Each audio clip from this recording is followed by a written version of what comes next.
Good morning, panibagong umaga, panibagong vlog.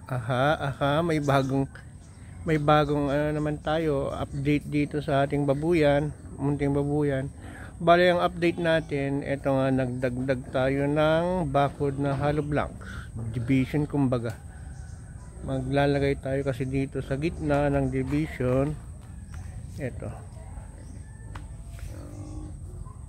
yung division na sinasabi ko, hollow block dito sa gitna, kasi ang gagawin natin, maggagawa tayo ng individual na kulungan ng mga bagong buntis or bagong panganak. Maglalagay tayo. Ang balak daw ng kapatid ko, maggagawa siya ng segregation dito, puro ipa yung ilalagay para lahat ng patabain dito na ilalagay hindi mangangamoy.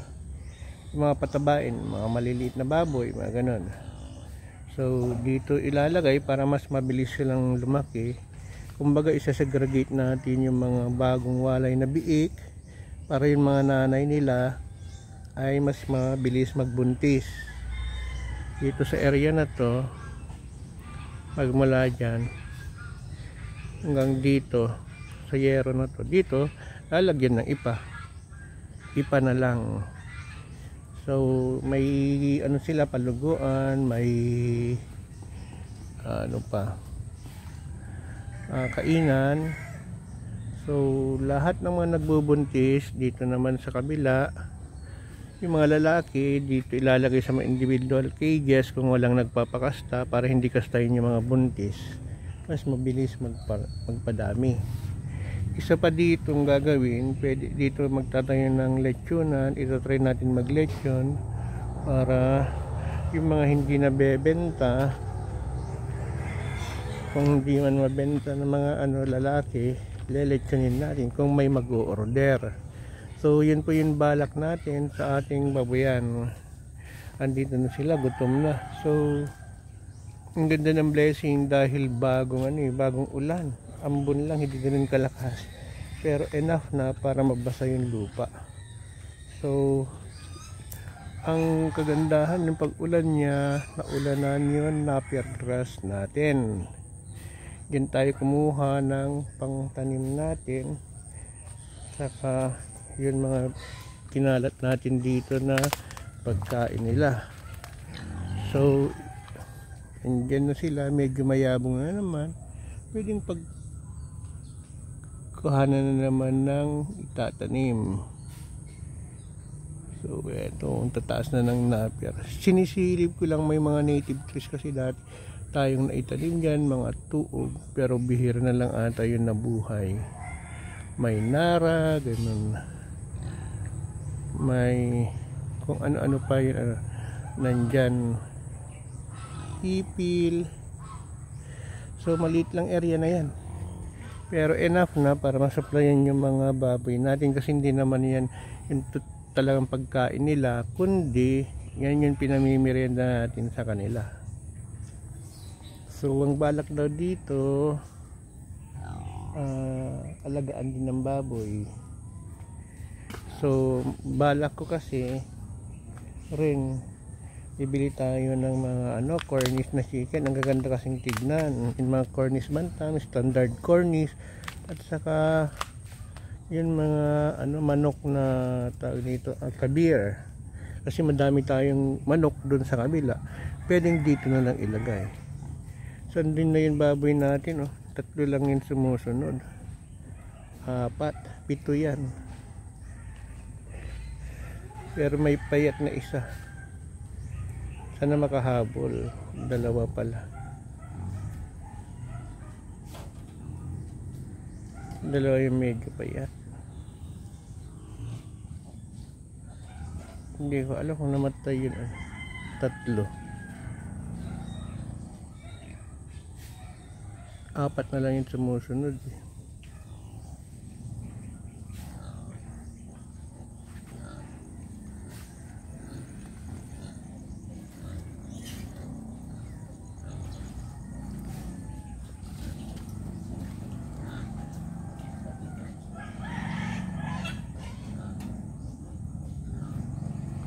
So andito na sila.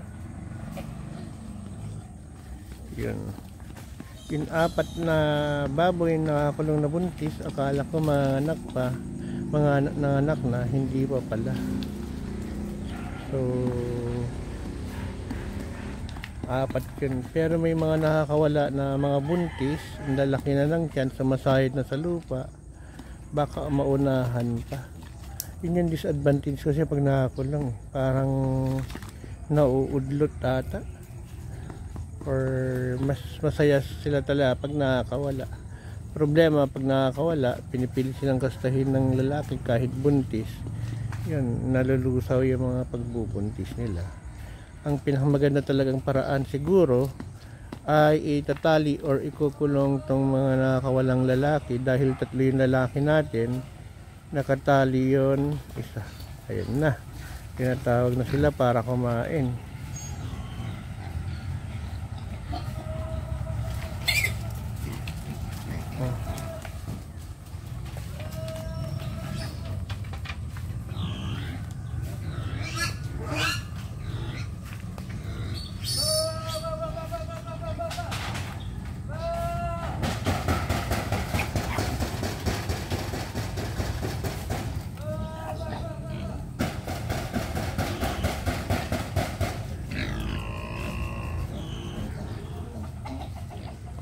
Tawag sila para pakainin ni Teddy.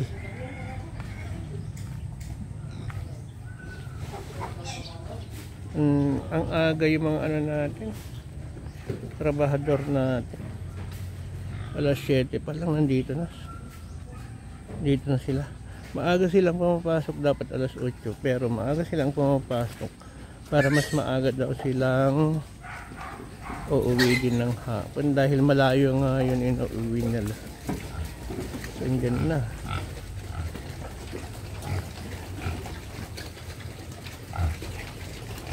Andyan na, ang dami, ang sarap pa.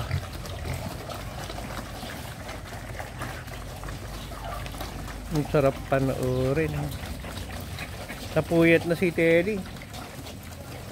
Uminom ka ba? Kaan? Kambal?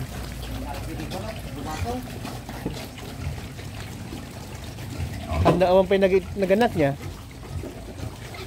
Ada natay kandayi ko, apit oh.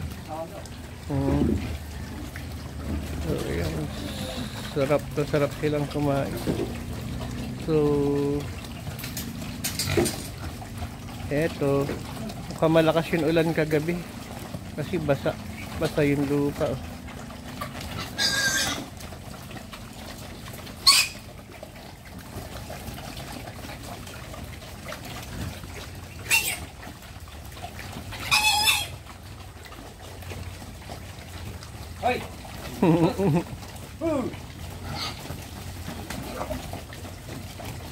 Nagte-take advantage si Lolo. Kinakasta niya si Lola. Pero hindi Lola to eh. Ano to? Tita na to. Mag-isang taon na. Mga puti. Going 9 months. 11 months. 10 months pala. Mas mabilis magbuntis itong mga native. Yung mga puti kasi mestiza native sila. So itong mga itim, mas mabilis sila. Ito yung mga native na ano, native pigs talaga. Ang problema sa kanila, mas maliliit, mas konti yung mga anak, pero hindi masyadong sakitin. Tapos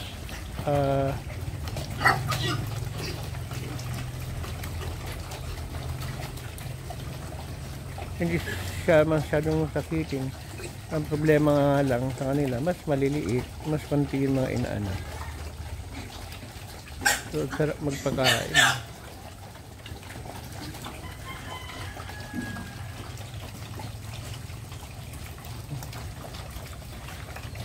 Hindi ko alam kung nandito na lahat.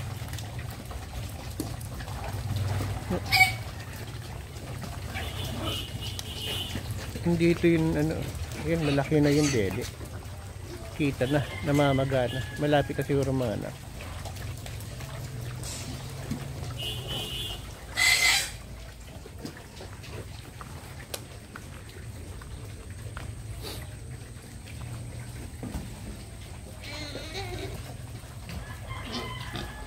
Ito ang ano,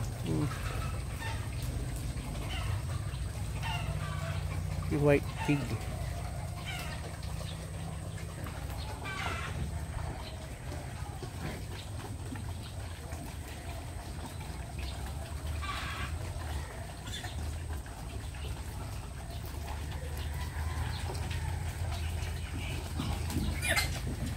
So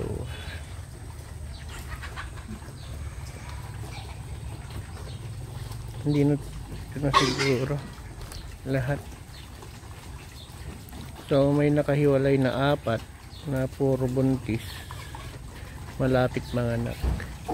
Ang problema lang hindi pa nanganganak hanggang ngayon.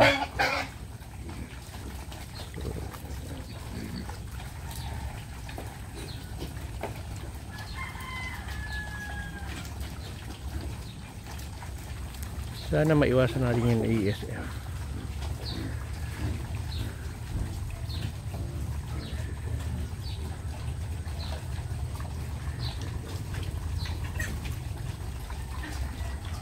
Salbahe itong lalaki na itong nakakawala. May dalawa kasi yung lalaki na nakakawala.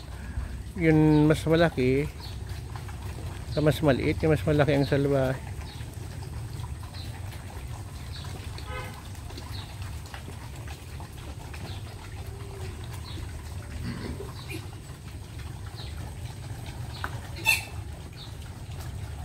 So hanggang dito na lang po. Ayan, shout out na lang po kay Marcelo Camunggol. Saka yung mga hindi ko pa na shout out saka lahat po ng ng mga OFW natin. Mga hero kayo, mag-iingat po lagi. Binibideo ko po to na pinipicture ko yung pwedeng pangkabuhayan kasi to dati nung nakita ko 2 years ago, ginawang hobby lang ng kapatid ko dahil sabi niya baboy mo.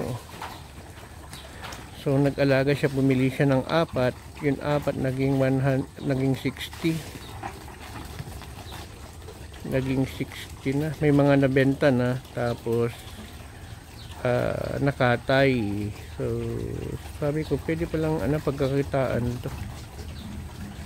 So nag-iisip kami kung paano natin madidispose yung mga baboy kasi nga masyadong sa dami nila, mabigat na sa pagkain,